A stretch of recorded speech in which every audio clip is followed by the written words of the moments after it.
विज्ञान की worksheet number 40 आज हम करेंगे। कक्षा 9 की वर्कशीट है, बल तथा गति के नियम। गति का दूसरा नियम आज इसमें करेंगे।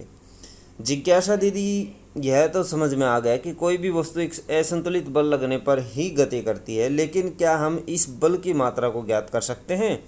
ज्ञान ये समझने के लिए हमें गति के दूसरे नियम को जानना पड़ेगा, जिसके अनुसार किसी वस्तु के संवेग में परिवर्तन की दर उस पर लगने वाले असंतुलित बल की दिशा में बल के समानुपातिक होती है। इस नियम के ने वस्तु के द्रव्यमान और उसके वेग से संबंधित एक राशि प्रस्तुत की, जिसे संवेग कहते हैं। यह एक सदिश राशि होती है इसकी दिशा वस्तु के वेग की दिशा में ही होती है। इसकी जो दिशा होती है वो वस्तु के वेग की दिशा में ही होती है।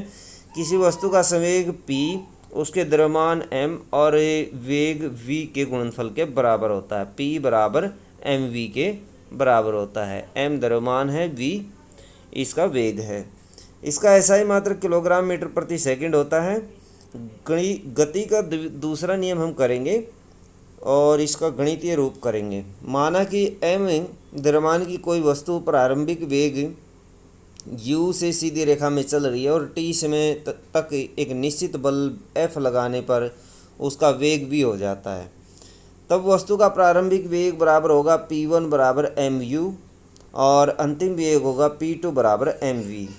संवेग में परिवर्तन कितना आया? p2 माइनस p1 संवेग आया, तो p2 माइनस p1 बराबर हो जाएगा mv माइनस mu आ जाएगा। तो p2 माइनस p1 बराबर mv minus mu। m common ले लेते हैं तो v माइनस u अंदर रह जाता है। संवेग में परिवर्तन की दर m into v minus u बटे t संवेग में परिवर्तन की दर आ जाएगी। गति का दूसरा नियम हम लेते हैं तो इसके अनुसार लगाया गया फोर्स अथवा बल समानुपाती होता है संवेग में परिवर्तन की दर के। तो फोर्स समानुपाती हो जाएगा m into v minus v by t, और इस समानुपातिक चिन्ह को हम k के द्वारा हटा देते हैं। तो k के द्वारा इसको हटा दिया और जो एक्सीलरेशन था अथवा त्वरण था वो v minus u by T के बराबर होता है। तो इसकी वैल्यू हम a रख देते हैं, तो ये जो है वैल्यू, ये वाली वैल्यू a में बदल जाएगी।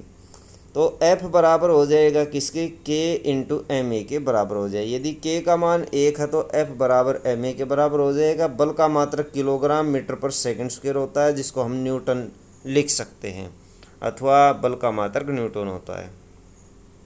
गति के दूसरे नियम के दैनिक जीवन में क्या उपयोग है? लंबी और ऊंची कूद में खिलाड़ी का बालू या कुशन पर कूदना, कराटे खिलाड़ी का पत्थर की स्लैब को झटके से तोड़ना, क्रिकेट खिलाड़ी का गेंद लपकते समय हाथ पीछे खींचना, गोली का केवल बंदूक से निकलने पर ही नुकसान पहुंचाना, इन सब के अंदर गति का दूसरा नियम लगता है। तो ये दूसरे नियम के कुछ एग्जाम्पल हैं। एक उदाहरण देखिए। एक 5 किलोग्राम द्रव्यमान की वस्तु पर 2 सेकंड के लिए एक नियत बल कार्य करता है। यह वस्तु के वेग को 3 मीटर प्रति सेकंड से बढ़ा करके 7 मीटर प्रति सेकंड कर देता है।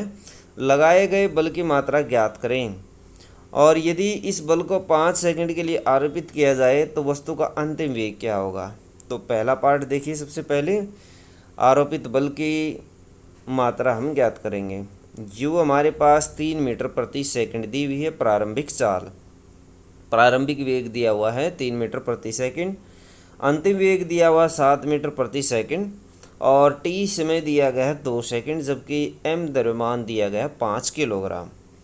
इन सब की वैल्यू हम इसमें समीकरण में रख लेते हैं, बराबर m into v minus u by t. इसमें रखने पर 5 गुणा 7 माइनस 3 आ जाएगा। 5 गुणा 7 में से 3 घटाने पर हमें 4 प्राप्त होगा और नीचे 2 है, तो 2 से 2 दूना 4, तो 5 दूना 10, तो 10 न्यूटन बल लगता है।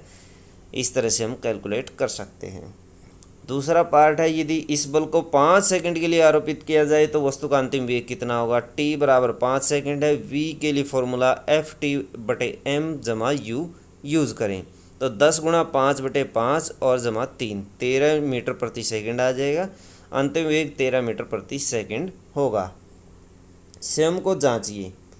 गति के द्वितीय नियम का गणितीय रूप परिकलित करिए। तो ये वाली कैलकुलेशन आप इसमें करेंगे, पूरी की पूरी ये सारी कैलकुलेशन इसमें आ जाएगी। तो बच्चों इस तरह आप इसको कर सकते हैं। दूसरे नियम को, एक कार सड़क पर रुकी हुई है, उसका संवेग क्या होगा, कारण स्पष्ट कीजिए। संवेग बराबर पी बराबर एम इंटू वी होता है। यहाँ पर वी जो है जीरो दी गई है, इसलिए पी बराबर जीरो हो जाएगा, क्योंकि चाल जो है इसका वेग जो है वो जीरो है, इस वजह से संवेग भी जीरो हो जाएगा। क्वेश्चन नंबर 3 है, 100 किलोग्राम की एक वस्तु का वेग 6 सेकंड में 5 मीटर प्रति सेकंड इसे 8 मीटर प्रति सेकंड हो जाता है, उस पर बल की मात्रा ज्ञात करें। तो हमने ऐसा एग्जाम्पल ऊपर किया था, सेम उसी तरीके से हम करेंगे। यहाँ पर u दी गई है, u लिख लें, जो कि 5 मीटर प्रति सेकंड है। v लिख लीजिए 8 मीटर प्रति सेकंड है। टाइम लिख लीजिए 6 सेकंड है। और द्रव्यमान m लिख लीजिए 100 किलोग्राम है। तो इन सब की वैल्यू हम फॉर्मूले में रख देते हैं, ये वाला फॉर्मूला हम अप्लाई करेंगे। तो फोर्स बराबर किसके आ जाएगा, फोर्स बराबर आ जाएगा m 100 किलोग्राम है, तो 100 गुणा और u minus v minus u यानी 8 में से 5 घटाएंगे, 8 माइनस 5 और बटे नीचे आ जाएगा टाइम कितना 6 सेकंड है। तो इसको हमें हल कर लेते हैं। 100 गुणा 8 में से 5 गए 3 बटे 6, 3 दूनी 6, 1/2, 2 से ये 50 पे कट जाएगा, तो 50 न्यूटन बल आ जाएगा। तो इसका आंसर क्या आया, 50 न्यूटन, 50 न्यूटन बल आ जाएगा। क्वेश्चन नंबर 4 है, इसमें देखिए क्या है पूछा गया है। 0.5 मीटर प्रति सेकंड से वेग से चल रहे 100 किलोग्राम द्रव्यमान वाले ट्रक का संवेग ज्ञात करें। संवेग बराबर होता है m इंटू वी। m हमारे पास है 1000 और v है 0.5, गुणा कर लीजिए। 0.5 के साथ गुणा करेंगे तो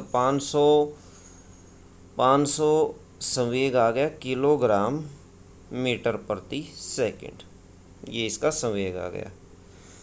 क्वेश्चन नंबर 5 है, संवेग को परिभाषित कर उसका मात्रक लिखिए। संवेग को परिभाषित करके उसका मात्रक लिखेंगे, किलोग्राम मीटर पर सेकंड इसका मात्रक होता है। और संवेग की परिभाषा आप ये लिख सकते हैं, किसी वस्तु का संवेग उसके द्रव्यमान और वेग का गुणनफल होता है, और ये इसका मात्रक लिख सकते हैं। तो बच्चों ये थी आपकी साइंस की वर्कशीट। वीडियो अच्छी लगे तो लाइक करें, हमारे चैनल को सब्सक्राइब करें।